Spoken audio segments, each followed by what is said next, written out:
Assalamualaikum warahmatullahi wabarakatuh. Halo semuanya. Jadi sesuai judul, di sini saya akan melakukan presentasi. Tapi sebelum presentasi saya mulai, sesuai kata pepatah nih, tak kenal maka tak sayang. Kalau udah kenal jangan terlalu sayang. Perkenalkan, saya Cinantia Dwi Selintias dari kelas 10 OTKP 5.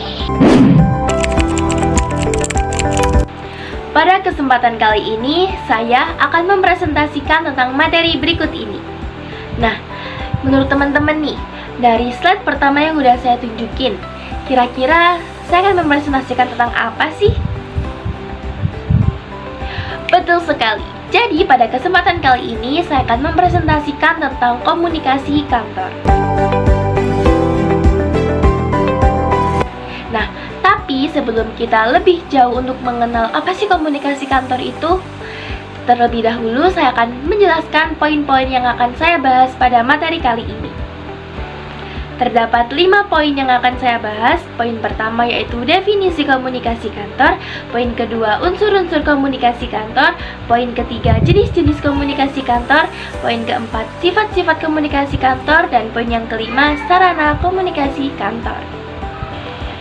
Kita masuk pada poin yang pertama yaitu definisi komunikasi kantor. Nah, kira-kira nih teman-teman di sini udah pernah denger nggak sih kata komunikasi kantor?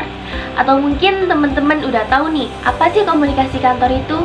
Nah, jadi komunikasi kantor adalah suatu proses penyampaian informasi dari individu satu kepada individu yang lainnya, baik secara langsung maupun tidak langsung dalam lingkup perkantoran ataupun perusahaan.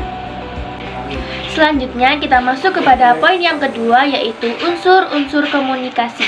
Terdapat 6 unsur komunikasi. Yang pertama yaitu pengirim pesan atau komunikator, yaitu seseorang yang mempunyai informasi atau seseorang yang memulai komunikasi terlebih dahulu, baik secara individu, kelompok, organisasi, ataupun suatu negara.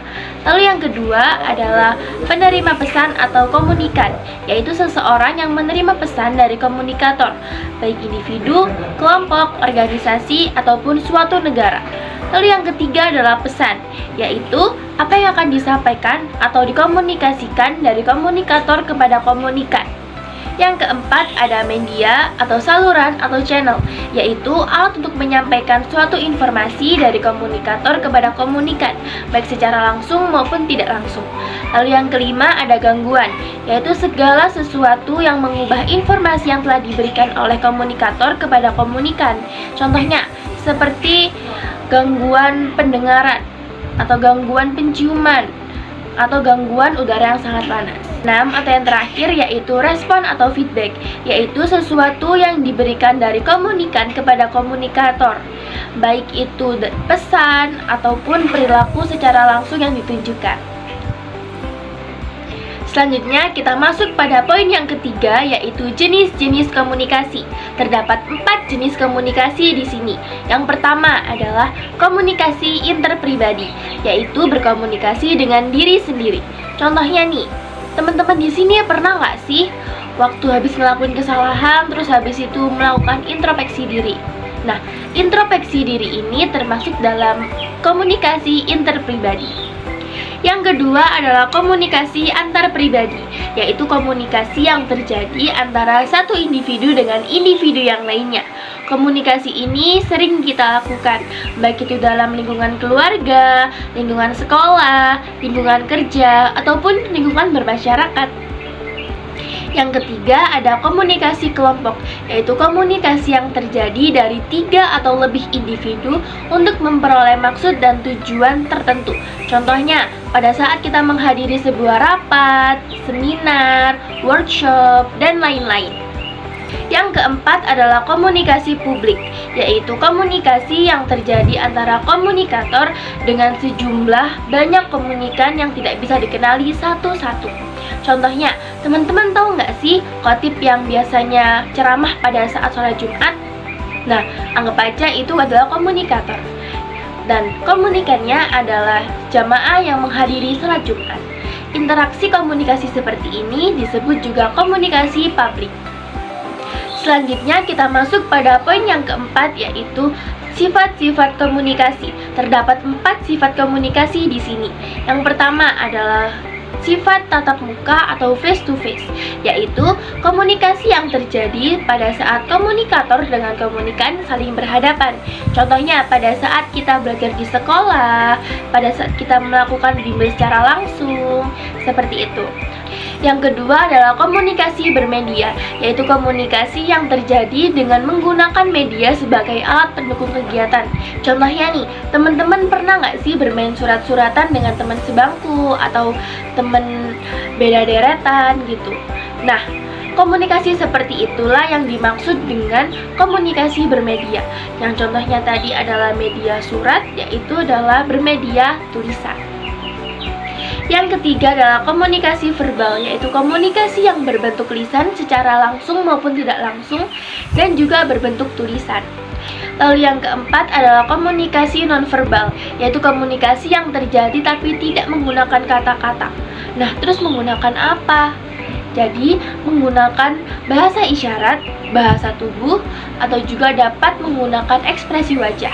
Contohnya nih, pada saat teman-teman melakukan ujian nih, nggak mungkin dong waktu kalian mau tanya kepada teman kalian, ya walaupun nggak boleh ya. Tapi biasanya kan kalau kita udah nggak bisa banget nih buat jawab nih, kita akan tanya ke teman kan, kayak, hey, nomor 1 apa? Nggak mungkin kita bilang langsung kayak teriak, hey, kan nggak mungkin. Jadi biasanya kita menggunakan bahasa tubuh atau bahasa isyarat gitu kan, kayak Shh.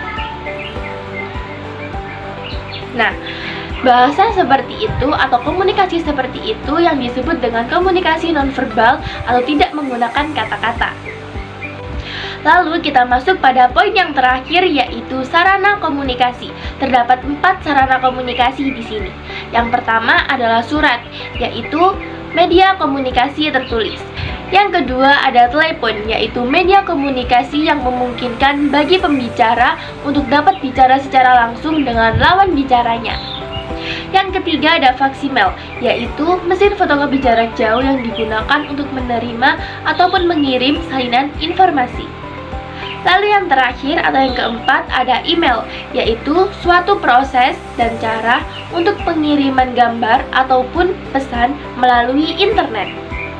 Nah, dari penjelasan saya tadi dapat disimpulkan bahwa komunikasi kantor adalah komunikasi yang terjadi dalam kantor.